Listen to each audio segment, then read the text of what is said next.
ఇక మనం కొన్ని విషయాలు బాగా ఆలోచించాలి. ఇప్పటి వరకు భ్రమలో ఉన్నాను అనుకున్న భక్తుడిని చూసాం. ఇక భక్తిలో ఉన్నవాడు ఎలా ఉండాలో చూద్దాం. భక్తిలో ఉన్నవాడు ఎలా ఉండాలో చూద్దాం. బైబిల్లోంచి కొన్ని వచనాలు. కీర్తన గ్రంథము వాడు అబద్ధికుడు అంటండి బాబు. అబద్ధికుడు, మోసం చేసేవాడు, మోసం చేస్తాడు, అనేక మందిని మోసగాండ్రుగా తయారు చేస్తాడు, గొడవలకు ఒక వర్గాన్ని తయారు చేస్తాడు, వాడు క్రోధం పెట్టుకుని అనేక మంది క్రోధాన్ని తయారు చేస్తాడు. జాగ్రత్త సుమా. కీర్తన గ్రంథము 16వ అధ్యాయం. భక్తిలో ఉన్నవారు ఎలా ఉంటాడు? భక్తులు అంటేనండి దేవుడికి, ప్రభువుకి చాలా ఇష్టం అండి. భక్తుడు అంటే మహా ఇష్టం. కీర్తన గ్రంథము 16వ అధ్యాయం. కీర్తన గ్రంథము 16వ అధ్యాయము 2వ వచనాన్ని ఒకసారి చూడండి. కీర్తన గ్రంథము 16వ అధ్యాయము 2వ వచనం. నీవే ప్రభుడవు. భక్తుడు అంటున్నాడు, నీవే ప్రభుడవు, నీకంటే నాకు క్షేమాధారమేదియు లేదు.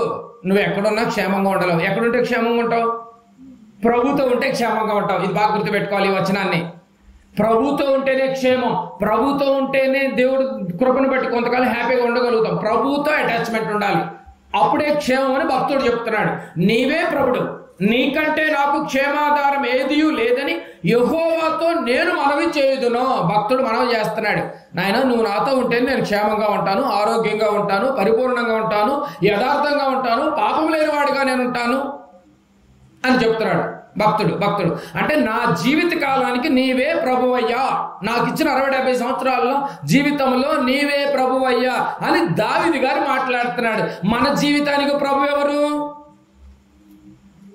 ఎవరిని ప్రభువుగా పెట్టుకుని బతుకుతున్నావు, ఎవరిని దిక్సూచిగా పెట్టుకుని బ్రతుకుతున్నావు చెక్ చేసుకోమంటున్నాడు భక్తుడు అని చెబుతూ 3వ వచనంలో చెప్తున్నాడు. చూడండి 3వ వచనంలో, నేనీలాగొందును, నేనైతే ఇలాగంటాను. మరి మీరేమంటారో తెలుసుకోండి. మరి నేనైతే ఇలాగంటాను. దావీదు గారు అంటాడంటే ఎలా అంటున్నాడు?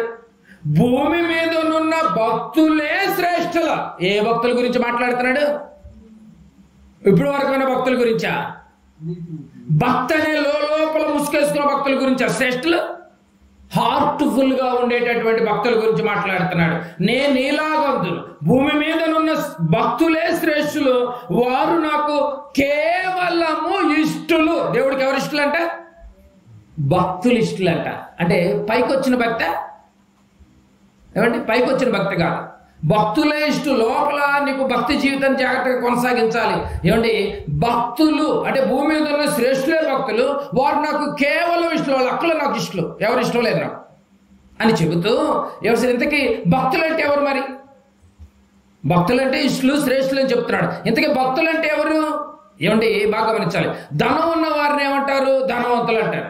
అంతే కదా? బాగా ధనం ఉంది అనుకునే వాళ్ళు ధనవంతులు అంటారు. ఏమండి? బాగా బలం కలిగిన వాళ్ళు ఏమంటారు? వాడు బలం కలిగిన వాళ్ళు అండి బాబు అంతే అంటారు కదండి. జ్ఞానం ఉన్న వారిని ఏమంటారు? జ్ఞానవంతులు అంటారు. మరి భక్తి ఉన్నవాడిని భక్తులు అంటారు. ఎందుకు భక్తి అంటే ఏంటి మరి? భక్తి ఉన్నవాడు భక్తి పరులు అంటారు. ఎందుకు భక్తి ఏంటి మరి? బైబిల్ ఏం చెప్తుందో చూద్దాం. భక్తి ఏంటంటే ఏంటో బైబిల్లోనికి వెళ్ళి మనం ఒకసారి ఆలోచిద్దాం. భక్తులు ఎలా ఉండాలో చెప్తున్నాడు. ఇప్పుడు వరకు భ్రమలో నుంచి బయటికి రా. నువ్వు భక్తి జీవితాన్ని కొనసాగించాలనుకుంటే నువ్వు భక్తి ఎలా ఉండాలో చెప్తున్నాడు. యాకోబు రాసినటువంటి పత్రిక 1వ అధ్యాయం. నువ్వు భక్తుడిగా మారాలనుకుంటావా? ఎల్లకాలము దేవుడి క్షేమంలో నువ్వు ఉండాలనుకుంటున్నావా? నిరంతరం నువ్వు వెలగాలనుకుంటున్నావా? దేవుడితో ప్రకాశించాలనుకుంటున్నావా? దేవుడితో సంబంధం కలిగే ఒకవేళ నువ్వు అడగగలిగితే దేవుడు అడుగుతున్నాడు, అయితే నాయన నీ కొన్ని ఆధారాలు చెప్తున్నాను, ఈ ప్రకారంగా నీ భక్తి ఉండాలని చెప్తున్నాడు. యాకోబు రాసిన పత్రిక 1వ అధ్యాయము 26వ వచనాన్ని చదువుకుందాం. 1వ అధ్యాయము 26వ వచనాన్ని చదువుకుందాం.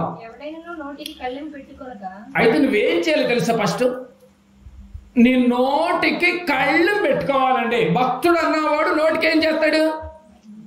కళ్ళెం పెట్టుకుంటాడు. మరి కళ్ళెం పెట్టుకున్నా భక్తుడు అన్నవాడు ఏం చేస్తాడంట? ఎవడైనా కావచ్చు, నోటికి కళ్ళెము పెట్టుకొనక అంటే పెట్టుకోవాలి. భక్తుడు అన్నవాడు పెట్టుకోవాలి. పెట్టుకోకపోతే నువ్వు భక్తుడు కాదు, భక్తిహీనుడివి.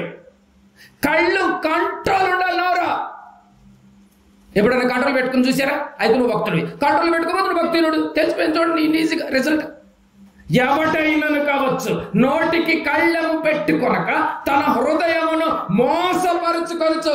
కళ్ళెం పెట్టుకున్నవాడు హృదయాన్ని రక్షించుకుంటాడు. కళ్ళెం పెట్టుకోలేనాడు ఏం చేస్తాడు? నీకు నువ్వే మోసం చేసుకుంటున్నావు. ఎవరికి నష్టం? మోసపరుచుకొనచ్చు భక్తి గల వాడనని అనుకుంటున్నారన్నమాట. అనుకొనిన ఎడల వాని భక్తి వ్యర్థమే. ఇప్పుడు భక్తి వ్యర్థం కావాలనుకుండా ఉండాలంటే ఏం చేయాలి? నోటికి ఏం చేయాలి? కళ్ళెం పెట్టుకోవాలి. నోటికి కళ్ళెం పెట్టుకోవాలి. కళ్ళెం పెట్టుకుంటున్నామంటే మీరు బాగా గమనించాలి. నోటికి కళ్ళెం పెట్టుకోవడం అనేది మనం ఆదివారం సంఘంలోకి వచ్చి ఎక్కువగా ఆదివారం ఒక్కరోజు కూడుకుంటామేమో. ఎక్కువ కూడుకునేది ఎక్కడ? మనం ఇంట్లో ఎక్కువ ఉంటాం. కళ్ళెం ఎక్కడ పెట్టుకోవాలి తెలుసా అండి? నీ భర్త దగ్గర నీ నోరు బాగుందా? కళ్ళెం పెట్టమంటున్నాడు. నోరు బాగుందా అండి? చాలా మంది క్రైస్తవ కుటుంబాలలో భర్తలు ఇష్టానుసారంగా మాట్లాడుతూ ఉంటారు. భర్త దగ్గర నోరు బాగుందా? కళ్ళెం పెట్టుకో, అప్పుడే నీ భక్తి. లేకపోతే వ్యర్థమైపోద్ది. భర్తను గల అటువంటి తల్లి ఉంది కదా, అత్తగారి దగ్గర నీ నోరు బాగుందా అడుగుతాడు రేపు. నోరు ఉంది కానీ ఇష్టం వచ్చినట్టుగా మాట్లాడటానికి రైట్స్ లేవు ప్రియమైన దేవుని వారలారా. నువ్వు భక్తుడు అయితే భర్త దగ్గర నోరు కంట్రోల్ పెట్టుకోవాలి, కళ్ళెం పెట్టుకోవాలి. అత్తగారి దగ్గర నీకు నోరు కంట్రోల్ పెట్టుకోవాలి. నీ తోడి కోడల దగ్గర కూడా నోరు కంట్రోల్ పెట్టుకోవాలి. కళ్ళెం జారుతున్నామేమో ఎక్కడైనా? తోడుగోడల దగ్గర ఏమైనా నోరు జారుతున్నామేమో? కళ్ళెం పెట్టుకుంటున్నారా? నువ్వు భక్తి అని చెప్పుకోవటంలో ఉపయోగం లేదు. నీ భక్తి వ్యర్థమే. వేస్ట్ అంటది. వేస్ట్ అని చెప్తుంది చూడండి బైబిల్ అండి. భ్రమలో ఉన్నట్టే నువ్వు, భ్రమలో ఉన్నట్టే. నెక్స్ట్, నీ ఇరుగు పొరుగు వాళ్ళతో నువ్వు కళ్ళెం పెట్టుకున్నావా, గొడవలు పెట్టుకున్నావా? కొంతమంది ఇరుగు పొరుగు వాళ్ళతో మాట్లాడంటే భయమో, నోట్లో నోరేయలేమండి. అసలు పేరుకు మాత్రం బైబిల్లో పట్టుకున్నారు కానీ నోట్లో నోరేయలేమండి. అయితే నువ్వు భక్తి అనే ముసుగులో ఉంటూ భ్రమలో ఉన్నావు. నీ భక్తి వ్యర్థమైనందు చూడండి. ఎందుకు కుటుంబాన్ని తీసుకుని వస్తున్నాడు చూడండి. నోటికి కళ్ళెం పెట్టుకోకపోతే భక్తిలో లేనట్టే. మరి దేనిలో ఉన్నట్టు? భక్తి అనే భ్రమలో ఉన్నట్టు అనమాట. మరి సరిదిద్దుకోకపోతే ఎలా? నాకు క్షేమంగా ఉండాలి అంటే నేను నీ శాసనాలనే పాటించాలంటాడు. కింద వచ్చిన చూడండి. నెక్స్ట్, మొట్టమొదటి పాయింట్ మనకు ఒకటి కనిపించే మొట్టమొదటి పాయింట్ ఏం చేయాలంటే మనము నోటికి కళ్ళెం పెట్టుకోవాలి. ఎక్కడ నోరు జారొద్దు. అప్పుడే నువ్వేమవుతావు? భక్తుడవు. ఆ నోరు ఇంట్లో నుంచే మొదలు పెట్టాలి. సంఘంలో వస్తున్నాం అన్నమాట. అప్పుడు ఆదివారం ఒక్కరోజు సంఘంలో కలుస్తాం. రెగ్యులర్గా ఎక్కువగా ఉండేది ఎక్కడ? మనం ఇంట్లో ఎక్కువ. అంటే ఇంట్లో నోరు కంట్రోల్ పెట్టుకుంటే సంఘంలో నోరు కంట్రోల్ పెట్టుకోవచ్చు అనమాట. అప్పుడు నువ్వు భక్తుడు అయిపోతావు. స్త్రీ అయినా పురుషుడైనా బిడ్డలైనా ఎవరైనప్పటికీ కూడా. 27వ వచనం మొట్టమొదటి పాయింట్ ఒకటి కనిపించింది. నోటికి కళ్ళెము పెట్టుకొనని వాడు భక్తి వ్యర్థమే. తేలిపోయింది ఒక విషయం. రెండో విషయం 27వ వచనం. తండ్రి అయిన దేవుని ఎదుట పవిత్రమును నిష్కళంకమైన భక్తి ఏదనగా. రెండో పాయింట్ బయటకు తీసుకొచ్చాడు.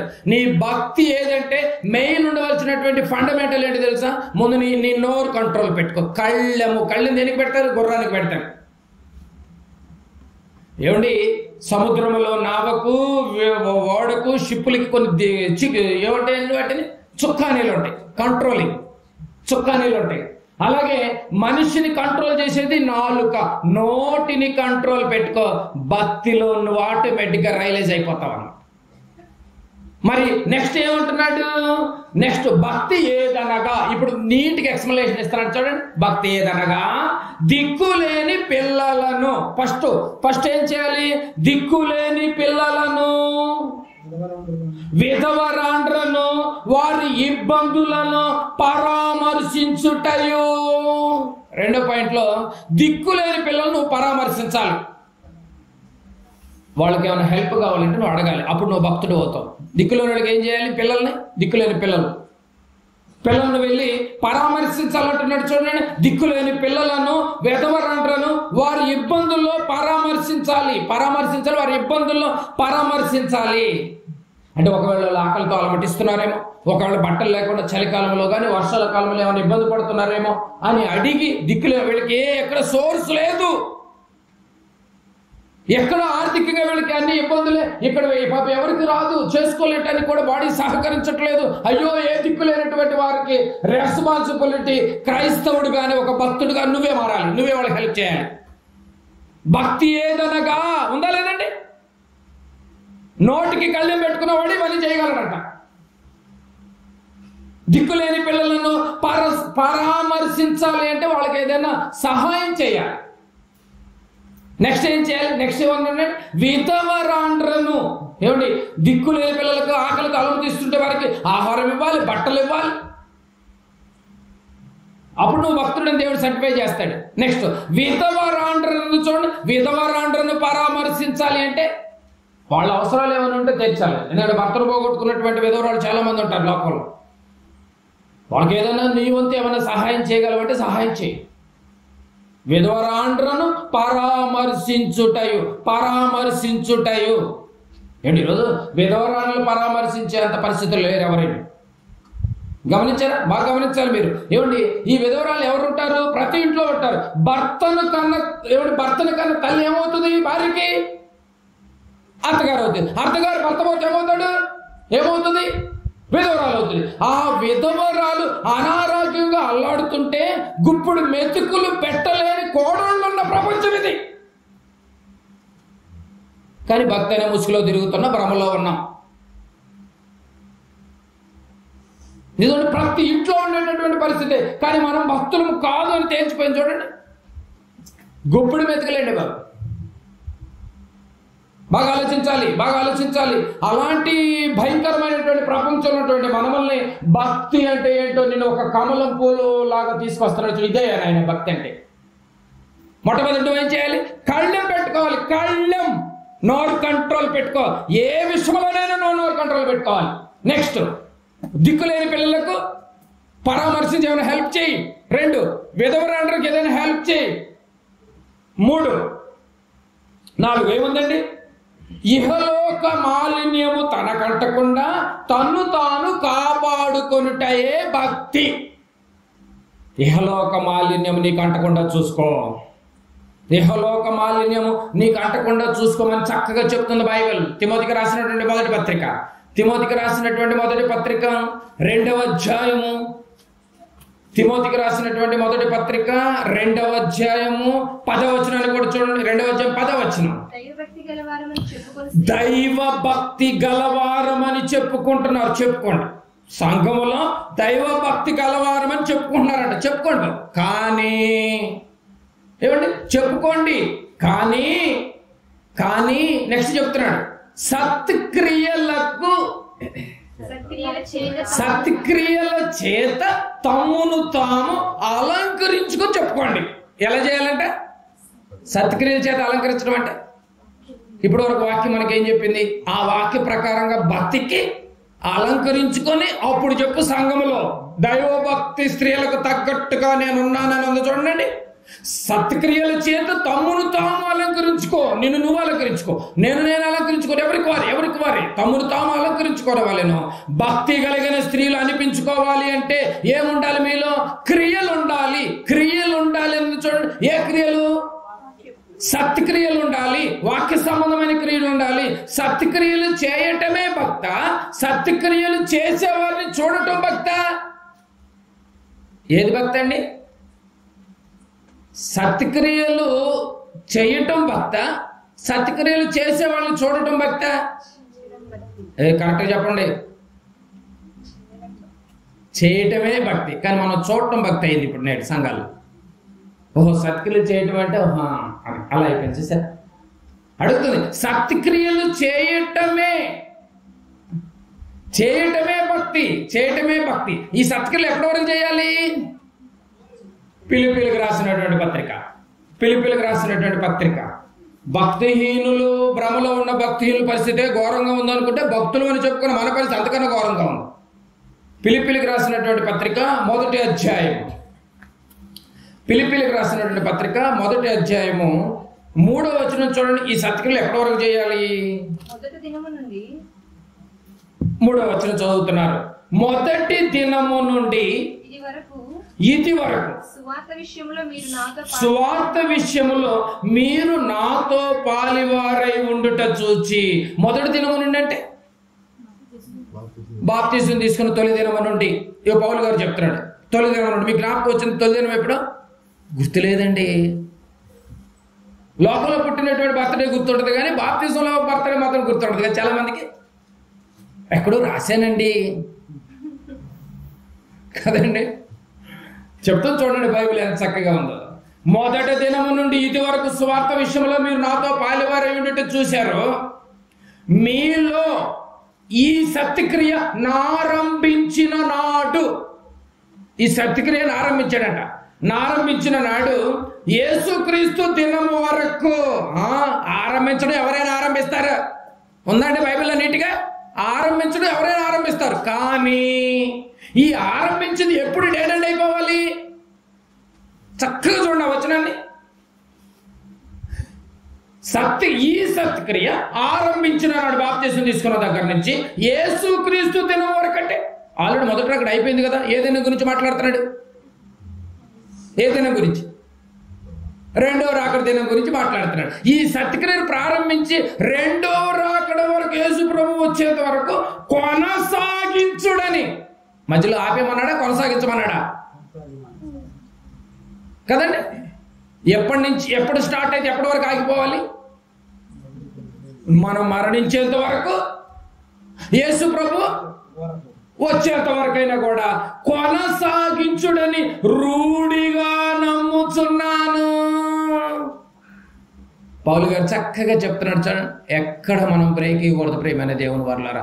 కన్ను మూసేంత వరకు ఈ సత్క్రియ, కన్ను మూసిన రోజు ఈ సత్క్రియ నోటి మాట పడిపోవాలి. కాళ్ళు పడిపోయిన రోజు సువార్తకి ఆగిపోవాలి. మనిషి ఉండకూడదు. ఇక సువార్త ఆగిపోవాలి, కాళ్ళు పడిపోవాలి, సమాధిలో కూడా వెళ్ళిపోవాలి. అదే అర్థం. ఈ సత్క్రియ మొదటి దినం నుంచి బాగా గమనించాలి. ఎప్పటి వరకు చేయాలంట? పైన చెప్పుకుంటూ వస్తున్నాడు. తిమోతి గారికి చెప్పాడు, యాకోబు గారు చెప్తున్నాడు. ఈ సత్క్రియ అంటే సువార్త ప్రకటించే పని అర్థం. సువార్త ప్రకటించే పని. ఈ సత్క్రియ యేసు ప్రభు దినం వరకు కొనసాగించాలి. సువార్త ప్రకటించే పనిలో నీవు ఉన్నావా మరి? ఉన్నావా మరి? ఈ సత్క్రియ సువార్త ప్రకటించే పనిలో నీవు ఉన్నావా? సువార్త వినడానికే వచ్చావా? ప్రశ్నలు ఏమనుతున్నాడు చూడండి. ఏమండి, వినిపించడానికి సహకారం ఏమన్నా అందిస్తున్నావా? ఈ సత్క్రియలో భాగంగా వినిపించడానికి సహకారం ఏమైనా అందిస్తున్నావా? అందిస్తే నువ్వు సత్క్రియ చేసినట్టే. సత్క్రియ చేయటం అంటే నువ్వు చేసినా పర్లే, చేసేవాళ్ళకి సహాయం చేసినా కూడా పర్లేదు, నువ్వు సత్క్రియ చేసినట్టే. కేవలం విని తిని ఏమండి పోదాం అనుకుంటున్నావా? అయితే నువ్వు సత్క్రియలో లేనటువంటి వాళ్ళే. కేవలం వినేవాళ్ళుగా ఉండిపోతారేంటి? ఆలోచించాడు. అయితే మన భక్తులు కాదు. ఈ సత్క్రియ ఎప్పటి వరకు కొనసాగించాలంట? ఎప్పటి వరకు? నెల రోజుల, 6 నెలల? యేసు ప్రభు వచ్చేంత వరకు. ప్రపంచ క్రైస్తవులకు తెలియట్లేదండి. కొన్ని సంఘాలు మూతపడిపోతున్నాయి తెలుసా అండి మీకు? చాలా సంఘాలు మూతపడిపోతున్నాయి. ఎందుకు మూతపడిపోతున్నాయి? కొనసాగించే వాళ్ళు లేక. మరి మొదటి దినం రోజు నువ్వేం వాగ్దానం చేశావు? ఈ వచనాన్ని గుర్తు చేస్తున్నాడు. ఫిలిప్పీ సంఘస్థులకు చెప్తున్నాడు. నేను ఎందుకు నమ్ముతున్నా మీరు ప్రాది దినము నుండి, ప్రారంభ దినము నుండి యేసుప్రభు వచ్చేంత వరకు సువార్త పరిచర్యలో నువ్వు కొనసాగిస్తూనే ఉండాలని నేను రూఢిగా నమ్ముతున్నాను. రూఢిగా నమ్ముతున్నాను. ఎంత గొప్ప మాట. తీతుకు రాసినటువంటి పత్రిక 3వ అధ్యాయం. తీతుకు రాసినటువంటి పత్రిక పౌలు గారు 3వ అధ్యాయము 14వ వచనం. దయచేసి ప్రేమను దేవుని వారలారా, కొనసాగించటంలో ఆగిపోవద్దు. మళ్ళీ చెప్తున్నాను, కొనసాగిస్తూనే ఉండండి. ఏమంటే భార్య భర్తలు అయిన తర్వాత మధ్యలో ఆపేస్తారండి?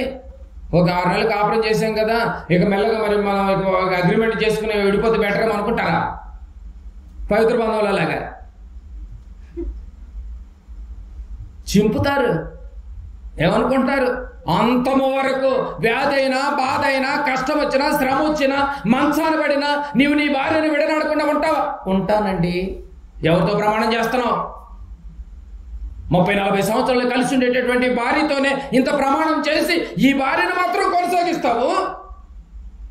సంఘానికి శిరస్సు అయినటువంటి యేసుక్రీస్తు వరుడైతే వరుడితో మాత్రం తెగదమ్ము తెంచుకుంటా. బాధ అనిపించట్లా? కొనసాగించాలి చచ్చేంత వరకు. ఎవరు వచ్చినా రాకపోయినా నీ నోరు దేవుని పరిచర్యలో వాడబడాలి. నీ కాళ్ళు సువార్త పరిచర్యలో అరిగిపోవాలి. నిజం, అదే నిజమైన భక్తి.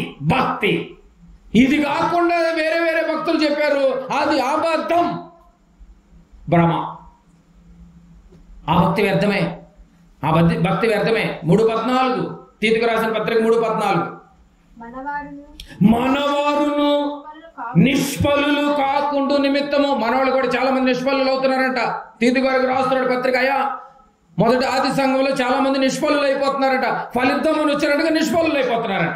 కాబట్టి ఏం చేయాలి? మనోళ్ళు కూడా నిష్ఫలులు కాకుండా నిమిత్తము అవసరమును బట్టి సమయోచితముగా ఎప్పుడు మనం ఏం చేయాలంట? సత్క్రియలను శ్రద్ధగా చేయుటకు నేర్చుకుంటూ ఉండాలంట. ఇట్లా నేర్చుకుంటూ పురుగొల్పుకుంటూ ఉండాలంట. మనం సత్క్రియలు ఎక్కడో మనం మిస్టేక్ చేస్తున్నాము, సత్క్రియలు జాగ్రత్తగానే ఎప్పటికప్పుడు నేర్చుకుంటూ ఉండాలంట. మనం రేపుకుంటూ ఉండాలంటాడు పేతురు గారు.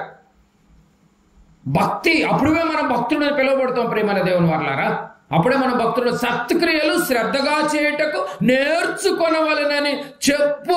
తీతు వెళ్ళి చెప్పు, సత్క్రియలు శ్రద్ధగా చేయమని చెప్పు, లేకపోతే నిష్ఫలులు అయిపోతారంట. సంఘానికి చెప్పు. నువ్వు సత్క్రియలు చేస్తాం, మా సొంత క్రియలు అయితే మాత్రం బాగా చేసుకుంటాం కదండి. రేతురు కూడా తెల్లవారు నిద్ర లేకపోయినా నీళ్ళు పెట్టేస్తాం, ప్రార్థనలోకి వచ్చి ఆవలిస్తాం. మరి దేవుని క్రియలు ఎవరు చేస్తారు? ఎవరు చేస్తారు దేవుని క్రియలు? సజీవుడు నువ్వే చేయాలి. సజీవుని మీ బాబు చేస్తాడా? చేయడు కదండి. నమ్మి నువ్వే చేయాలి, కొనసాగించాలి.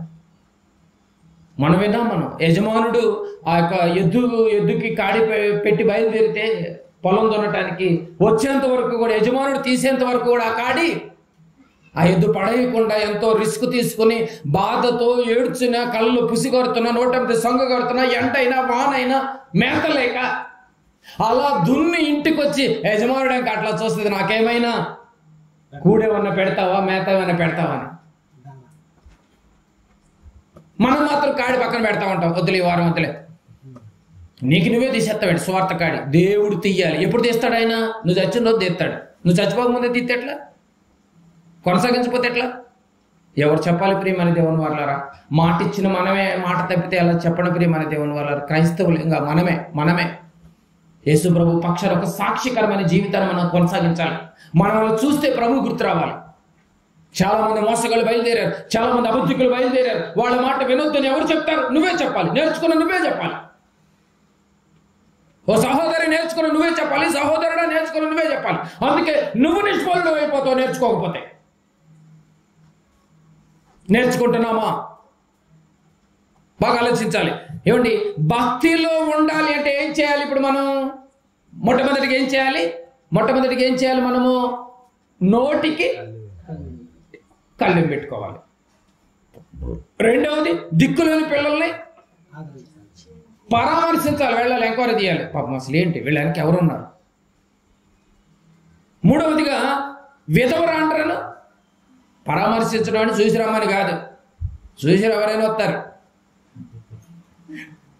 ఏమన్నా హెల్ప్ చేయాలంటే పాపం చలికాలం రొగ్గేదన్నా కొనివ్వండి, కొడుకునే స్తోమత లేకపోతే, బట్టలు లేకపోతే కొంచెం బట్టలు కానీ కొనివ్వండి.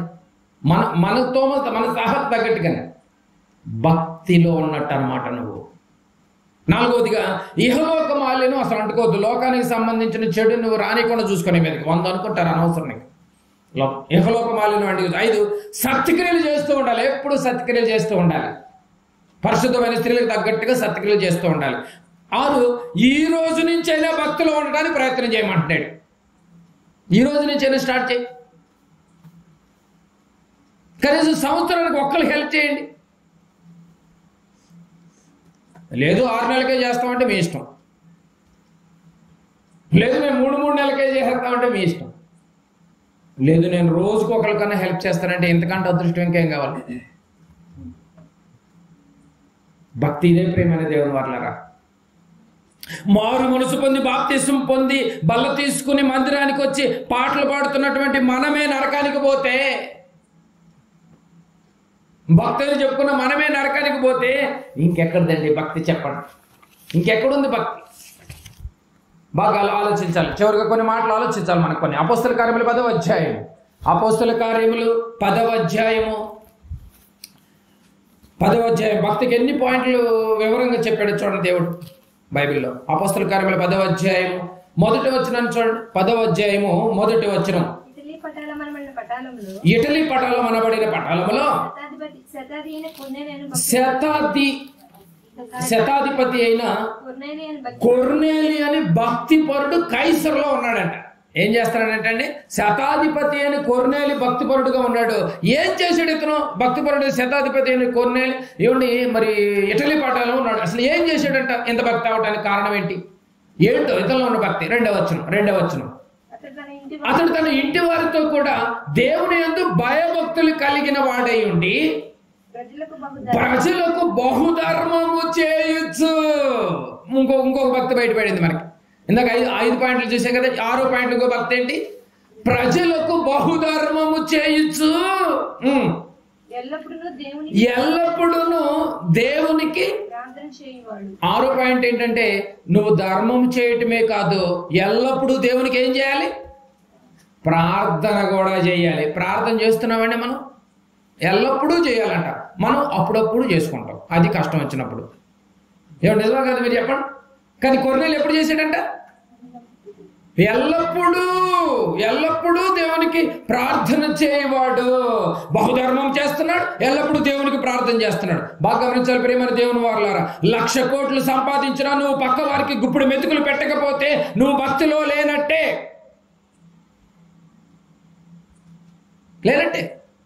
కొర్నేలు గారు బహుధర్మం చేస్తున్నాడు, ఉండి కూడా ధర్మం చేయకపోతే నువ్వు భక్తి ఎట్లా అవుతుంది? భక్తి ఎలా అవుతుంది మీరు చెప్పండి. తిమోతికి రాసినటువంటి మొదటి పత్రిక 2వ అధ్యాయం తిమోతికి రాసినటువంటి మొదటి పత్రిక 2వ అధ్యాయము మొదటి వచనం.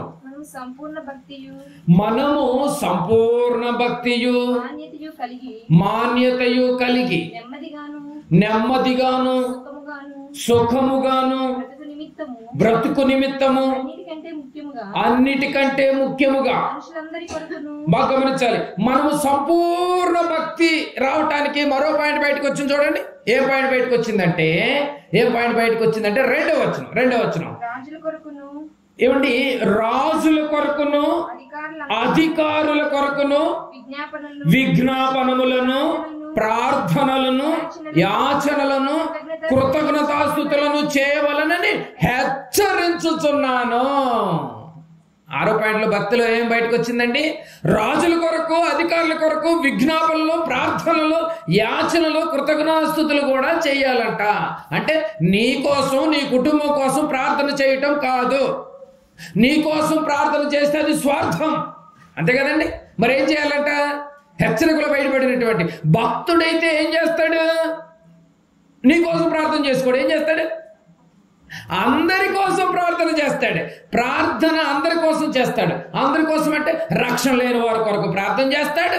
రక్షణలోనికి వచ్చినటువంటి వారు మరణం వరకు నమ్మకంగా నిలబడటం కోసం ప్రార్థన చేస్తారు. భక్తుడైతే భక్తిహీనుడైతే తన ఒక్కడి కోసమే, తన భర్త కోసం తన పిల్లల కోసం చేసుకుని ముగిస్తారు. దాన్ని స్వార్థం అంటారు. ఇక్కడ నేను చక్కగా ఉంది చూడండి. మనం ముఖ్యముగా, అన్నిటికంటే ముఖ్యముగా, 2వ అధ్యాయం 1వ చివరి భాగం, అన్నిటికంటే ముఖ్యముగా. ఏంటి అంత ముఖ్యం? మనుషులందరి కొరకును, రాజుల కొరకును అధికారులందరి కొరకును విజ్ఞాపనములను ప్రార్థనలను యాచనలను కృతజ్ఞతాస్తుతులు చేయవలనని హెచ్చరించుచున్నాను. అప్పుడే మీకు మొదటి లైన్లో మనము సంపూర్ణ భక్తి కలిగిన వారము.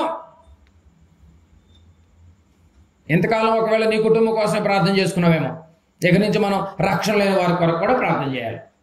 రక్షణలోనికి వచ్చి ఒకవేళ పడిపోతారేమో, పడిపోకుండా అంతం వరకు కొనసాగించడం కోసం నువ్వు ప్రార్థన చేయాలి. ఎంత పని అప్పు చెప్పాడు చూడండి. అప్పుడే నువ్వేమవుతావు? భక్తుడు అవుతావు. లేకపోతే పైకి భక్తి, లేకపోతే భక్తి ఎక్కడికి వచ్చింది? పైకి వచ్చేస్తుంది. భక్తులలో ఉన్నటువంటి వారు, భక్తిలో ఉన్నవారు ప్రార్థన చేస్తారు. ఎవరి కొరకు? అందరి కొరకు ప్రార్థన చేస్తారనమాట. భక్తి అంటే ఏంటో మీకు అర్థమవుతుందండి. నోటికి కళ్ళెం పెట్టుకోవటమే కాదు, 2 దిక్కులోని పిల్లల్ని పరామర్శించటమే కాదు. భక్తి అంటే ఏంటి? విధవరాలు పరామర్శించాలి. నెక్స్ట్ ఇహలోక మాలిన్యము అంటుకోకుండా చూసుకోవాలి. సత్క్రియలు చేయాలి. ఆ సత్క్రియలు ఈ రోజు నుంచే చేయాలి. బహుధర్మం చేస్తూ ఉండాలి. ఎల్లప్పుడూ దేవునికి ప్రార్థన చేస్తూ ఉండాలి. ఆ ప్రార్థన నీ కోసం చేసుకోకూడదు, స్వార్థం అవుతుంది. మనుషులందరి కొరకు, రక్షణ లేని వారి కొరకు ప్రార్థనలో భాగంగా రక్షణ తీసుకుని పడిపోకుండా వాళ్ళు అంతవరకు నిలబడటం కోసం ప్రార్థన చేయాలి. వాడిని అంటారంటే భక్తుడని. లేదా భక్తుడు కాదు మనం. ఎన్ని గొప్ప మాటలు. కీర్తన గ్రంథం 30వ అధ్యాయం. ఇంకా భక్తి అంటానికి ఎన్ని పాయింట్లు బయటకు వస్తున్నాయి చూడండి. కీర్తన గ్రంథం 30వ అధ్యాయం 4వ వచనం చూడండి. ముగింపు మాటలు. కీర్తన గ్రంథం 30వ అధ్యాయము 4వ వచనం. ఇంకా భక్తి అవ్వలేదు. ఈ లిస్ట్ అంతా మీరు రాసుకుని ఈ రోజు నుంచి స్టార్ట్ చేయండి. ఈ రోజే స్టార్ట్ చేయండి, లేట్ చేయకండి. 30వ అధ్యాయం 4వ వచనం. యెహోవా భక్తులారా ఆయనను కీర్తించాలి. ఎప్పుడు ఆయన్నే కీర్తించాలి. భక్తి బయటకు వస్తుంది చూడండి. యెహోవా భక్తులైతే ఆయన కీర్తిస్తారు. అంటే భక్తులు ఏం చేస్తారు? దేవుణ్ణి కీర్తిస్తారు అన్నమాట. కీర్తిస్తారు. భక్తులు ఎక్కడికి వెళ్ళినా అతని వల్ల దేవుని కీర్తి రావాలి. భక్తుడుగా నువ్వు ఏదైనా ప్రాంతానికి వెళ్ళావనుకో, నీ వల్ల దేవుడి కీర్తి రావాలి, నీకు రాకూడదు. మళ్ళీ ఏ ప్రాంతానికి వెళ్ళినా, ఎక్కడికి వెళ్ళినా భక్తుడు, నువ్వు ఏ ప్రాంతానికి వెళ్ళినా ఆ ప్రాంతంలో నిన్ను చూడంగానే, భక్తుడు నిన్ను చూడంగానే దేవునికి ఏమి రావాలి? కీర్తి రావాలి. కీర్తి రావాలంటే అక్కడ కళ్ళెం పెట్టుకుని కూర్చోండి కుదరదు. నన్ను మాట్లాడొద్దు అన్నాడు, కుదరదు. మాట్లాడే టైంలో మాట్లాడాలి. నేను ఇది చెప్పలేదు అనుకో, ఆ రోజు కళ్ళెం పెట్టి కూర్చోమన్నాడు కంటే నేను ఉరిపడిద్ది, నాకు ఉరిపడిద్ది. మాట్లాడే టైంలో మాట్లాడాలి. మౌనంగా ఉండే టైంలో మౌనంగా. మీరు ఎవరు చేస్తారు? మౌనంగా ఉండే టైంలోనే మాట్లాడతారు, గొడవలకు రేసు చేస్తారు. అంతే కదండి జరిగింది. మాట్లాడేటప్పుడు మాట్లాడండి, మాట్లాడకూడని సమయంలో మౌనంగా ఉండండి. ఎవరు చెప్తున్నాడండి? యెహోవా భక్తులారా ఆయన కీర్తించాలి. 31వ అధ్యాయము 23వ వచనం కూడా చూడండి. 31, 23 చూడండి. యెహోవా భక్తులారా మీరందరూ ఆయన్ని ప్రేమించాలంట. భక్తిలో మరో భాగం ఏం చేయాలంట? యెహోవా భక్తుడు ఏం చేస్తాడంట? భక్తులందరూ దేవుణ్ణి ప్రేమిస్తారంటండి. భక్తులు దేవుణ్ణి ప్రేమిస్తారంట. అంటే కుటుంబాన్ని ప్రేమించినట్లు నువ్వు దేవుణ్ణి ప్రేమిస్తే నువ్వు భ్రమలో ఉన్నట్టే. మళ్ళీ కుటుంబంలో భర్తను ప్రేమించినట్టు, ఏమండి కుటుంబంలో మా పిల్లల్ని ప్రేమించినట్టుగానే నువ్వు దేవుణ్ణి కూడా సమానంగా ప్రేమిస్తున్నావు అనుకో, నువ్వు భక్తుడు కాదు. మళ్ళీ నీ ప్రేమ పిల్లలకు పంచినట్టే పంచుతానంటే ఎట్లా? దేవుడికి కూడా భార్యకి పంచుతానంటే ఎట్లా? భర్తకు పంచినట్టే పంచుతానంటే ఎట్లా? ఏం చేయాలి? కుటుంబం కన్నా ఎక్కువగా ప్రేమించాలి దేవుణ్ణి. అది ప్రేమ అంటే. మనంతా రివర్స్. ఇంట్లో బాగా ప్రేమించి దేవుడిని తక్కువగా ప్రేమిస్తాం కదండి. ముందు ఎవరు ప్రేమించాలంటే భక్తుడైతే దేవుడు ప్రేమిస్తాడు కదండి. భక్తుడైతే దేవుడు కీర్తిస్తాడు, దేవుడు కొనియాడతాడు. అదే చెప్తుంది బైబిల్. కుటుంబం కన్నా ఎక్కువగా ప్రేమించే నీవు ఏమండి అప్పుడే నువ్వు భక్తుడుగా పిలువబడతావు, లేకపోతే నువ్వు భ్రమలో ఉన్నట్టు. ఇన్ని చేస్తేనే నువ్వు భక్తుడు. ఇవేవి చేయలేదనుకో, మనం కూడా ఫస్ట్ స్టాప్లో విన్నట్టుగా ఏమవుతాము? మోసపోతాం. భ్రమలో ఉన్నట్టే. తిమోతికి రాసిన మొదటి పత్రిక 6వ అధ్యాయం 6వ వచనం. తిమోతికి రాసిన మొదటి పత్రిక 6వ అధ్యాయము 6వ వచనం చూడండి. సంతుష్టి సహితమైన దైవభక్తి గొప్ప లాభ సాధకమై ఉన్నది. భక్తి కలిగి బ్రతకండి అంటున్నాడు. అప్పుడే నీకు లాభం. ఏంటా లాభం? పరలోకం. ఈ భక్తి వెనక నీకు వచ్చే లాభం ఏంటి? పరలోకం వచ్చుద్ది. ఇలాంటి భక్తి కలిగి బ్రతికితే పరలోకం వచ్చుద్ది. ఇలాంటి భక్తితో నాకేం సంబంధం లేదు, నేను వెళతాను వస్తాను, ఎక్కడ వేసిన గొంగడు అక్కడే ఉంచుతాను అంటే నువ్వు భ్రమలో ఉన్నట్టే, నువ్వు ముసుగులో ఉన్నట్టే, మోసపోతావు. నీకు చెప్పేవాడు ఏమీ ఎరుగదు, నీకు కూడా ఏమీ తెలియకుండా నువ్వు నరకానికి పోతావు. ఇద్దరే. 116, 15 కీర్తన గ్రంథము చివరి మాటిక 116వ అధ్యాయము 15వ వచనం చూడండి. 116, 15 అందరూ చూద్దాం. ఆఖరి వచనం కనుక 116వ అధ్యాయము 15వ వచనం చూడండి. యెహోవా భక్తుల మరణము ఆయన దృష్టికి విలువ గలది. చూసారా? ఇలా నువ్వు బ్రతికి మరణిస్తే నీ మరణాన్ని ఏమంటాడు? గొప్ప మరణం అంటాడు. ఆయన దృష్టికి విలువైన మరణము. అప్పుడు అంటాడు, ఆ శవము నాది, నాకివ్వండి అని. నిన్నట్టుగా కదండి. భక్తుల శవములు నావి అనగలిగే అంత భక్తి మనలో ఉందంటారా? భక్తిహీనుల శవాలను కోరుకుంటారండి ఎవరన్నా? దేవుడు కోరుకుంటాడా? భక్తుల శవాలనే, దేహాలనే కోరుకుంటాడు. కనుక ప్రియమైన దేవుని వారలారా, మనల్ని కన్నటువంటి తండ్రిని చేరుకోవాలి అంటే మనలో ఉండవలసిన భక్తి ఇదే. నిన్ను కన్నటువంటి తండ్రి దగ్గర నువ్వు చేరుకోవాలనుకుంటున్నావా? అయితే ఇలాంటి భక్తి జీవితాన్ని నువ్వు నేను కొనసాగుతూ ఉండాలి. ఎలాంటి భక్తులు ఎన్ని పాయింట్లు చెప్పాడండి? మొట్టమొదటి అన్ని పాయింట్లు చెప్పండి ఆర్డర్ వైడ్గా. మొట్టమొదటి, నీ నోటిని సమయాన్ని బట్టి కళ్ళెం వేసుకోవాలి. 2, దిక్కులేని పిల్లలను పరామర్శించాలి. 3, ఇహలోక మాలిన్యము విధవరాండ్రను పరామర్శించాలి. నెక్స్ట్, ఇహలోక మాలిన్యమును అంటకుండా చూసుకోవాలి. నెక్స్ట్, సత్క్రియలు చేస్తూ ఉండాలి. ఎప్పటి వరకు చేయాలి?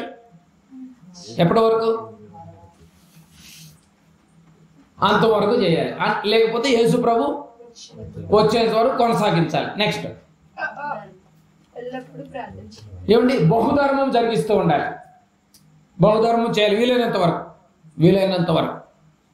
ఎన్ని కోట్లు సంపాదించినా నువ్వు ధర్మం చేయకపోతే దేవుడు ఇష్టపడాడు.